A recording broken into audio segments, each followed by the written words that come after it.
Reddit is often a chaotic corner of the internet, a place where memes, rants, and fleeting thoughts collide. Most of the time, it's harmless, a quick scroll through funny posts or heated debates. But sometimes you stumble across stories so unsettling they linger long after you've closed the tab. These aren't just weird posts that fade into the noise, they're terrifying accounts that haunt readers with their raw human pain. Today, we're exploring 3 Reddit stories, each centered on users whose experiences reveal the darkest edges of betrayal, mental illness, and survival. These narratives, Jason in Hell, Worthless 319, and TA True, are heart-wrenching and impossible to forget. The story of Jason in Hell began with a post in r/relationship advice: I'm 30 male, having a hard time coping with my wife, 29, female, having cheated on me with our neighbor, 51 male. It has been 476 days since I confronted her about it. Jason counted the days obsessively, telling himself, it's been X days, maybe you won't think about it tomorrow. His pain started in May 2015, when work stress consumed him with 60-plus hour weeks. He noticed his wife had locked her phone, claiming it was to hide a Father's Day gift. She later said she'd hired their neighbor to build a home office, but her secrecy, smiling at her phone, brushing off questions, raised doubts. Jason's suspicion grew as the neighbor frequented their home, supposedly for the office project. He began monitoring her phone and location, discovering gaps in her GPS history. By July, his paranoia led him to install software to track her movements. One day, while their kids were with his mother, he saw her attempt to meet the neighbor. That night, at a dinner with the neighbor's family, the women went to a movie while Jason stayed home. Later, he uncovered messages revealing his wife's affair, including plans to meet the neighbor after Jason left for work. The betrayal culminated in declarations of love between them, shattering Jason's trust. Confronting them, Jason faced denials, but evidence forced admissions of messages and photos, though his wife insisted it hadn't gone further. The neighbor's girlfriend downplayed it, urging Jason to stay in his perfect marriage. After a heated weekend, they agreed to separate temporarily. She'd take the kids to her mother's, he'd stay home. But she told the kids they were moving because Dad was mad at her, leaving Jason's son believing Jason was angry at him, and his daughter crying in confusion. Fearing her manipulation, Jason begged her to stay for the kids' sake. She agreed, demanding he apologize to the neighbor for their son's friendship. Jason complied, and they continued socializing with the neighbor's family. The betrayal haunted Jason, impacting his job and sleep. A year later, his wife sent more photos to the neighbor, claiming it was an accident. 4 months passed quietly, but Jason felt trapped, fearing divorce would worsen her vindictiveness. He confided little. His mother would clash with his wife, and a friend's religious advice didn't help an atheist like Jason. Reddit urged therapy, legal action, and protecting the kids. Jason updated, I'm taking your advice instead of trying to fix something she doesn't want to fix. She has refused counseling several times in the past, before this even happened. I'm going to get myself and my kids out. I meet with an attorney next week. Thank you everyone for helping me see how far I had my head up my arse. Tragically, after Jason served divorce papers, his wife called 911, confessing to harming their children, Tyler, 7, and Charlie, 3. Jason, unaware downstairs, was too late to save them.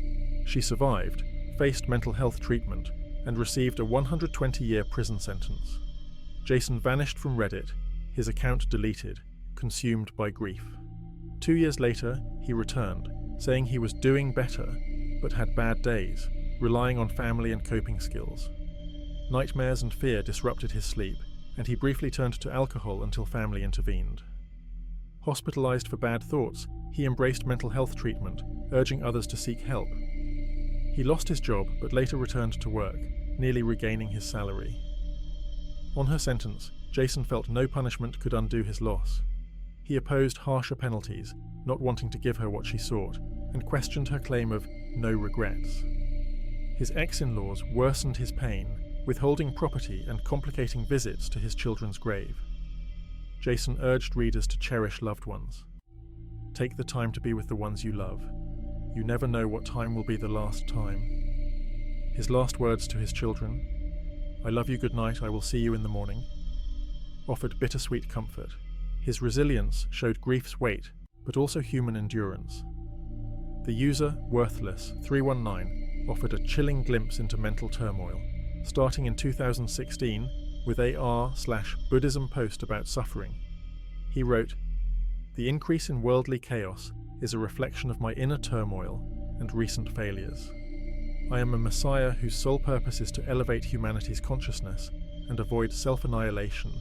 Crucifixion of the ego is a process of nature no different than the rainfall or a flower blooming."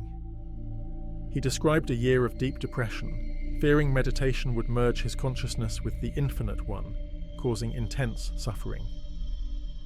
A user, Ansari, suggested a teacher, warning his thoughts resembled a mental health crisis. Worthless319's cosmic metaphors hinted at deeper issues. His posts grew alarming in r/awakened. "The innate truths behind the universe have been revealed to me.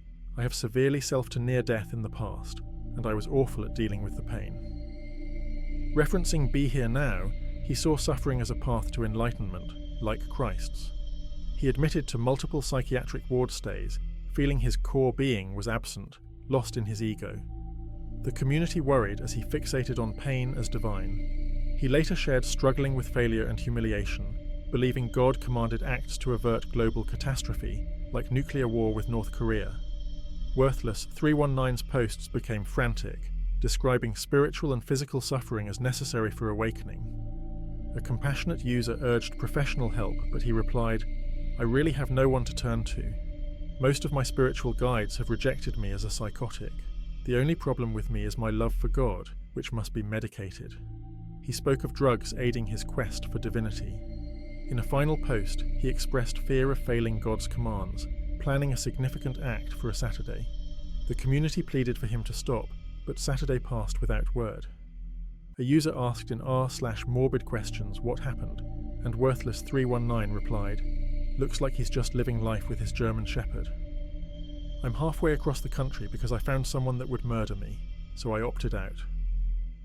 His account went silent, leaving readers wondering if he was alive or lost to delusion. In a 2015 r/AskReddit thread asking about killing in self-defense, T.A. True shared a 1995 incident. Using a throwaway, he described living in San Francisco's East Bay with his wife and 20-month-old daughter. One Saturday, while playing a game with headphones, he heard his wife cry out. Removing them, he heard a man threaten her and their daughter.